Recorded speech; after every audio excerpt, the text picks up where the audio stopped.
დღეს ეროვნულ ოლიმპიურ კომიტეტში ზამთრის 25-ე ოლიმპიურ თამაშებზე საქართველოს სპორტსმენთა გაცილებისა და ფიცის დადების ცერემონია გაიმართა. აღსანიშნავია, რომ შეჯიბრი იტალიაში 6 თებერვალს დაიწყება. საქართველოს სპორტსმენების სახელით ფიცი დადო მოთხილამურე ნინო ციკლაურმა. ის ზამთრის სპორტის სახეობებში ქალთა და კაცთა შორის პირველი სპორტსმენი იქნება, ვინც ოლიმპიურ თამაშებზე მეხუთედ მიიღებს მონაწილეობას.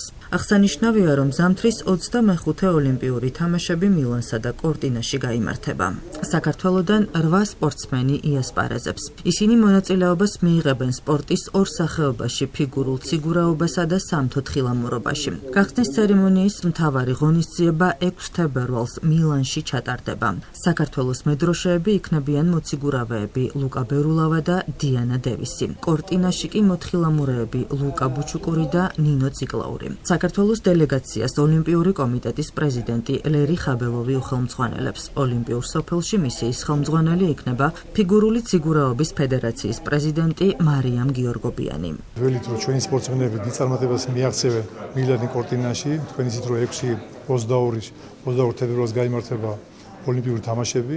თქვენ იცით რომ ფიგურულ სრიაში სრული გუნდი იღებს მონაწილეობას, გუნდური შეჯიბრება 10 გუნდს შედგება და 10 გუნდი შეჯიბრება ერთმანეთს. ეს ძალიან დიდი მიღწევა, თუმცა გუნდში მოხდე და 10 გუნდში საუკეთესო გუნდებში მიიღო მონაწილეობა.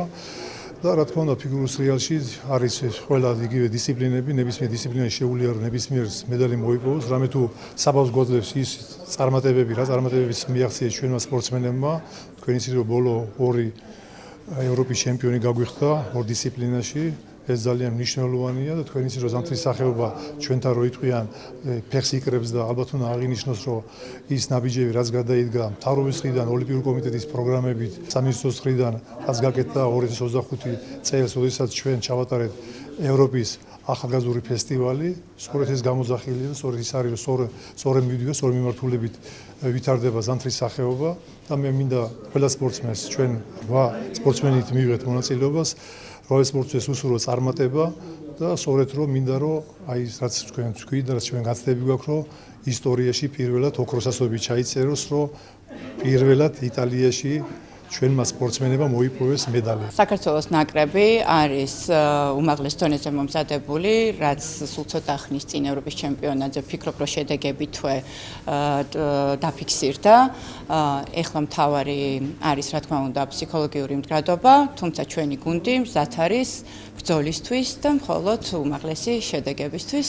ვეცდებით რომ გავახაროთ მთელი საქართველო. დიდი პატივი არის წარმოადგინა საქართველოს ასეთ შეჯიბრზე, ყველა შეჯიბრზე, მაგრამ ოლიმპიურ თამაშებზე განსაკუთრებით. იმის და მიუხედავად რომ ეს უკვე მეხუთე თამაშები არის ჩემთვის, უფრო მეტად ვაანალიზებ, რამდენს ნიშნავს ეს პირადად როგორც ჩემთვის სპორტსმენისთვის, ადამიანისთვის, ასევე საქართველოსთვის და განსაკუთრებით კი საქართველოს ზამთრის სპორტისთვის. შედეგებს რაც შეეხება, მე რა თქმა უნდა ყველანაირად შევეცდები რომ წინა შედეგები გავამჯობესო.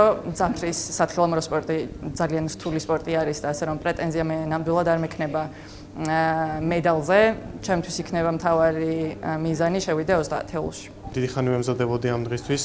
მზად ვარ როგორც ფიზიკურად, ასევე უკეთეს ფორმაში ვარ მენტალურად და უკან დახევას არ ვაპირებ ამ შეჯიბრისთვის. ყველაფერმა კარგად ჩაიარა საბოლოო ჯამში, აქამდე რაც მოვედი და ასევე კიდევ მოვემზადები რამოდენიმე დღე ამ შეჯიბრისთვის და იმედი მაქვს ყველაფერი ისე წავა, როგორც ვარაუდობ.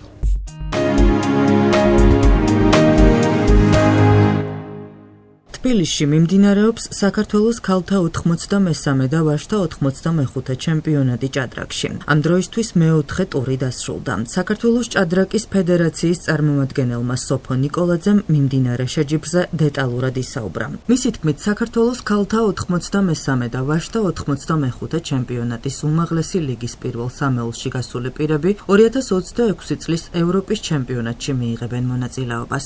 აღსანიშნავია, რომ თბილისში მიმდინარე შეჯიბრი 5 თებერვალს დასრულდება და გამარჯვებულები გამოვლინდებიან. შეგახსენებთ, რომ ევროპის ქალთა ჩემპიონატს წელს ბათუმი უმასპინძლებს. ძალიან საინტერესოდ მიმდინარეობს წლის მთავარი ღონისძიება, საქართველოს ქალთა 93 და ვაჟთა 95 ჩემპიონატი. პარტიები საკმაოდ დაძაბულ რეჟიმში მიმდინარეობს, თამაშობს ბევრი ახალგაზრდა მოჭადრაკე, რაც მათთვის ძალიან დიდი სტიმულია.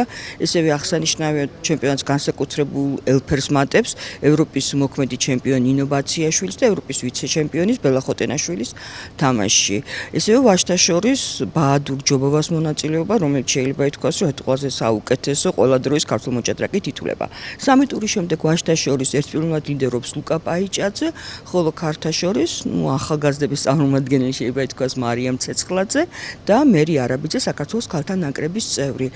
ესევე პირველ სამ ადგილზე გასული მოჭადრაკეები დაჯილდოვდებიან ევროპის ჩემპიონატის საგზურით. აღსანიშნავია ისიც, რომ ევროპის ქალთა ჩემპიონატი წელს ბათუმში გაიმართება, რაც ჩვენი მოჭადრაკეებისთვის ერთგვარი დამატებითი სტიმული იქნება, რომ კარგი შედეგი აჩვენონ. ჩემპიონატის საპრიზო ფონდი 60,000 ლარს შეადგენს და შესაბამისად თანაბარი პრიზებია როგორც ქალთა, ესევე ვაჟთა შორის.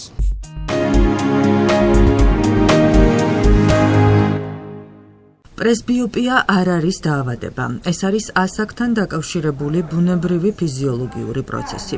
ბროლი კარგავს მოქნილობას და დრეკადობას, რის შედეგადაც სინათლე ბადურაზე სწორად ვეღარ ფოკუსირდება. ამის გამო ახლომდებარე საგნები ბუნდოვნად აღიქმება. რა ასაკიდან იჩენს თავს პრესბიოპია, როგორი სიმპტომები ახასიათებს და რას უნდა მიაქციოს ადამიანმა ყურადღება. ამ საკითხებზე გვესაუბრება ოფთალმოლოგი ნინო გოგრიჭიანი. როგორც მან აღნიშნა, ვინაიდან პრესბიოპიის მქონე ადამიანს ახლომდებარე საგნებზე ფოკუსირება უჭირს, კითხვის დროს ნაწერიან ნაბეჭდი ტექსტი თვალებიდან მოშორებით უჭირავს. ასევე უჩივის თვალების დაძაბულობას და თავის ტკივილს. პრესბიოპიის დროს სიმპტომები ძირითადად თავს იჩენს დაახლოებით 40-45 წლის ასაკიდან და ნელ-ნელა უარესდება 60-65 წლის ასაკამდე. პრესბიოპიის დროს პაციენტები ხშირად აღნიშნავენ, რომ უჭირთ ახლომანძილზე წვრილი დეტალების გარჩევა, აგრეთვე ხანგრძლივი მხედველობითი დატვირთვისას მარტივად ეღლებათ თვალები და საკითხო მასალას მოშორებით იკავებენ. სპეციალისტმა მკურნალობაზეც გაამახვილა ყურადღება. ნინო გოგრიჭიანმა ისაუბრა იმ მეთოდებზე, რომელიც გამოიყენება პრესბიოპიის დროს. პრესბიოპიის კორექციისათვის სულ რამდენიმე მეთოდი არსებობს დღეისათვის, მათ შორის არის სათვალეებით კორექცია, ხოლო მეორე რაც შეეხება, ეს არის მხედველობის ექსიმერ ლაზერული კორექციის ეგრეთ წოდებულ მონოვიჟენ მეთოდი. მონოვიჟენ მეთოდი გულისხმობს წამყვანი თვალის შორ მანძილზე ფოკუსირებას, ხოლო მეორე თვალის ახლო მანძილზე ფოკუსირებას. ხოლო მესამე მიდგომა ეს არის ბროლისმიერი მიდგომა, ანუ თვალში არსებული ბუნებრივი ლინზის ბროლის ჩანაცვლება ხელოვნური მულტიფოკალური ბროლებით. მულტიფოკალური ბროლები პაციენტს ანთავისუფლებს ყოველგვარი სათვალისაგან.